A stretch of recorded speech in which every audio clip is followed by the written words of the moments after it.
muitas formas de se fazer um canteiro, mas você precisa saber para que você está fazendo esse canteiro. Aqui tem um canteiro de toras de eucalipto feito com as toras na horizontal, elas podiam também estar na vertical. Aqui tem uma caixa feita de tábuas de pino, podia ter feito algo com tijolos ou eu podia ter aproveitado telhas usadas, poderia simplesmente ter passado a máquina em canteirado, todos esses a gente já fez. A questão é, por que a gente faz o canteiro?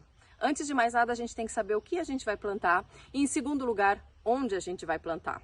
Porque os canteiros elevados, o canteiro para cima, é para drenar a água.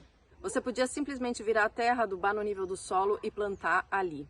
Mas o canteiro é elevado para drenar água. Aqui, numa boa parte do Brasil, a gente tem épocas de chuva com muita chuva, ou a gente tem solos onde a água tende a estagnar demais, solos muito pesados, muito argilosos, com dificuldade de drenagem, e quando a gente eleva o canteiro, a gente tem a possibilidade de drenar a água.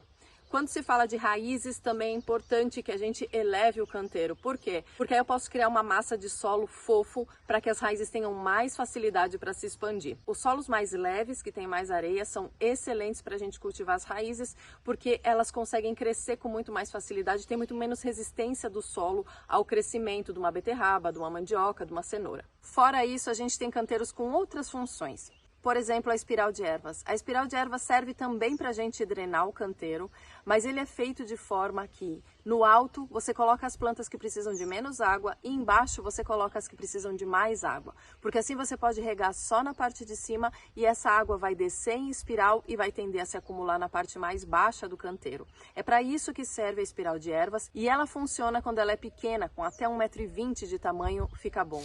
Nós não fazemos nenhum tratamento na madeira, eventualmente a gente queima a madeira para consumir um pouco do açúcar, porque os insetos vêm atrás do açúcar da madeira, e poderia se passar também óleo vegetal ou óleo vegetal com extrato pirolenhoso. Essas caixas para nós aqui duram de 5 a 7 anos e as toras de eucalipto vão durar mais.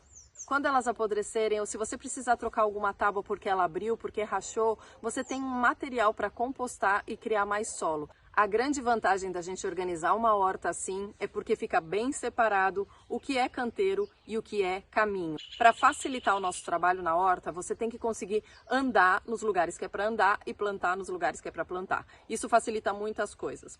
O canteiro elevado desse jeito também ajuda muito no controle de plantas espontâneas.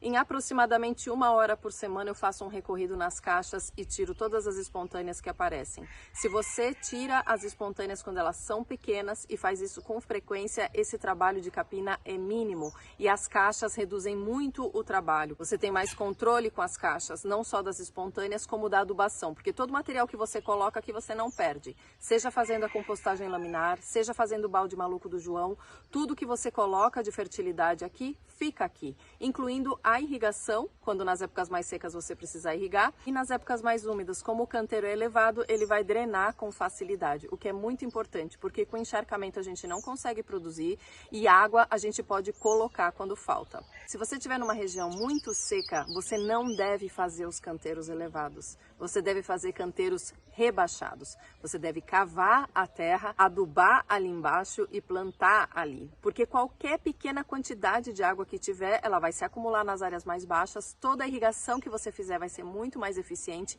vai ficar acumulada naquele espaço, vai ficar retida, obviamente, nos espaços mais baixos e você vai ter um aproveitamento melhor da água que tem disponível. Se você for fazer canteiros rebaixados e quiser cultivar raízes, você tem que subsolar, afofar bem esse solo, colocar bastante matéria orgânica para criar um solo vivo ali embaixo. Porque o que acontece quando a gente corta o solo é que a gente passa da camada orgânica e entra nas camadas que tem menos vida e, portanto, menos fertilidade. Então, quando você for rebaixar, cortar a terra, tem que lembrar que você vai estar trabalhando em camadas menos férteis do solo. É importante entender a lógica de cada canteiro e que quando a gente cria um espaço concentrado de cultivo, seja elevado ou rebaixado, você tem menos trabalho para adubar e para irrigar.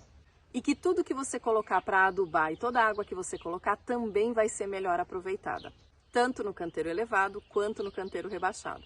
Sendo que o critério para cada um é o seguinte: se você tiver dificuldade de drenar, você tem que fazer canteiros elevados. Se você tiver dificuldade de irrigar, você faz canteiros rebaixados. Um espaço organizado pede pouco trabalho e utiliza melhor os recursos. Por isso que vale a pena preparar o canteiro que você escolher fazer, com o material que você quiser, separar bem o que é canteiro e o que é caminho, porque aí com 2 a 3 horas por semana você consegue cuidar de um espaço como esse, por exemplo, que tem 400 metros quadrados, tranquilamente. Pé na pá e bora plantar, porque não tem nada mais importante do que a gente assumir a responsabilidade pelo nosso alimento, saber de onde ele vem, cultivar alimento saudável. As coisas tendem a se agravar e nada mais importante do que resgatar as habilidades fundamentais. E cultivar o nosso alimento é uma delas.